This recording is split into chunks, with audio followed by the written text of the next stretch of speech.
बच्चों, आज हम पढ़ेंगे आपकी हिंदी की पुस्तक का पाठ 4 हॉकी का जादूगर। ये है हॉकी का मैदान। ये हैं ध्यानचंद। ये मैदान के बीच में जो गोला बना है ये है सेंटर फॉरवर्ड और ध्यानचंद सेंटर फॉरवर्ड पर खेल रहे थे। इस स्थान पर खेलने वाला खिलाड़ी अगली पंक्ति का मध्य भी होता है और प्रमुख भी होता है।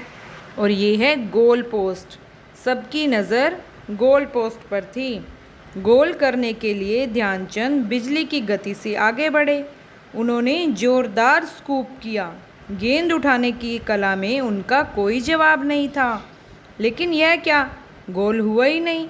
गेंद गोल पोस्ट के ऊपर से होती हुई बाहर निकल गई। आश्चर्य कि गोल नहीं हुआ। गोलकीपर, दूसरे खिलाड़ी और दर्शक सब हैरान रह गए। ध्यानचंद के चेहरे पर अफसोस के भाव थे। उन्हें बहुत दुख हुआ, लेकिन वो मैच खेलते रहे। उन्हें शक हुआ कि गोल पोस्ट की ऊंचाई में कोई गलती है। मैच के बाद उनके आग्रह पर गोल पोस्ट नापा गया और गोल पोस्ट की ऊंचाई 3 इंच कम पाई गई और गोल न होने का राज खुल गया। ध्यानचंद ने सेंटर फॉरवर्ड के रूप में खेलते हुए अपने खेल जीवन में 1000 गोल किए, जो कि एक विश्व रिकॉर्ड है। ध्यानचंद हॉकी के खिलाड़ी थे और इनका जन्म इलाहाबाद, प्रयाग में हुआ। और कब हुआ? 29 अगस्त 1905 को। इनके पिता का नाम था सोमेश्वर दत्त सिंह, माता का नाम श्यामा देवी और इनकी पत्नी का नाम था जानकी देवी। 16 वर्ष की उम्र में ही ध्यानचंद को भारतीय सेना में नौकरी मिल गई। ध्यानचंद दिन में सेना में नौकरी करते और रात को मन लगाकर हॉकी का अभ्यास करते थे। हॉकी खेलने के लिए स्टिक और बॉल की ज़रूरत होती है, तो स्टिक और बॉल के साथ ध्यानचंद की कलाकारी कमाल की थी। ध्यानचंद विपक्षी रक्षकों के बीच गेंद को अपनी स्टिक से चिपकाकर मछली की तरह फिसल जाते थे और गोल पे गोल करते रहते थे। ध्यानचंद के प्रारंभिक प्रशिक्षक जिन्होंने इनको प्रशिक्षित किया, सूबेदार मेजर बाले तिवारी, उन्होंने ही इनको हॉकी के बहुत से महत्वपूर्ण गुर सिखाए। इनके बचपन का नाम था ध्यान सिंह, लेकिन सेना के अधिकारियों ने ही प्यार से इनका नाम ध्यानचंद रख दिया। खेल में उपलब्धियों के कारण ही सन 1947 के बाद इनको मेजर के रूप में पदोन्नति मिल गई।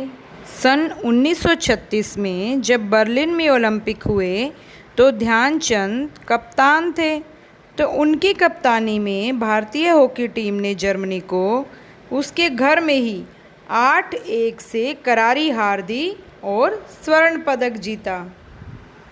और ये मैच देखने के लिए स्टेडियम में जर्मन तानाशाह एडोल्फ हिटलर भी मौजूद थे। विजेता टीम को उनके हाथों से ही स्वर्ण पदक दिया जाना था, लेकिन क्योंकि वो जर्मनी के शासक थे तो जर्मनी की हार से उनको बहुत गुस्सा आया। जर्मनी की हार से हिटलर इतने गुस्से हुए कि खेल समाप्त होने से पहले ही स्टेडियम छोड़कर चले गए। अगले दिन हिटलर ने हॉकी के जादूगर ध्यानचंद से मिलने के लिए संदेश भिजवाया और ये संदेश पढ़कर ध्यानचंद बहुत चिंतित हो गए।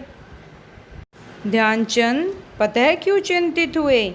क्योंकि उन्होंने हिटलर की तानाशाही और क्रूरता के बहुत से किस्से सुन रखे थे। अगली सुबह जब ध्यानचंद हिटलर से मिलने पहुँचे तो जर्मन तानाशाह ने बहुत गर्मजोशी से उनका स्वागत किया और बातचीत के दौरान हिटलर ने उनके सामने जर्मन फौज में बड़े पद का प्रस्ताव रख दिया। लेकिन हमारे दद्दा कौन है? ध्यानचंद, अपने देश प्रेम के कारण यह प्रस्ताव विनम्रतापूर्वक ठुकरा दिया। ध्यानचंद खेलते समय अपने अनुशासन और धैर्य के कारण भी प्रसिद्ध थे। 1993 के आर्मी कप में विरोधी टीम के सेंटर हाफ खिलाड़ी जब खेल में हारने लगे तो उन्होंने अपना आपा खो दिया और उन्होंने ध्यानचंद के सिर पर हॉकी स्टिक दे मारी। घायल होकर ध्यानचंद ने मैदान के बाहर जाकर घाव पर पट्टी करवाई और खेल भावना का परिचय देते हुए फिर से मैदान में आ गए। उसके बाद विपक्षी टीम पर लगातार 6 गोल करके खेल के कौशल से ही अपना बदला लिया।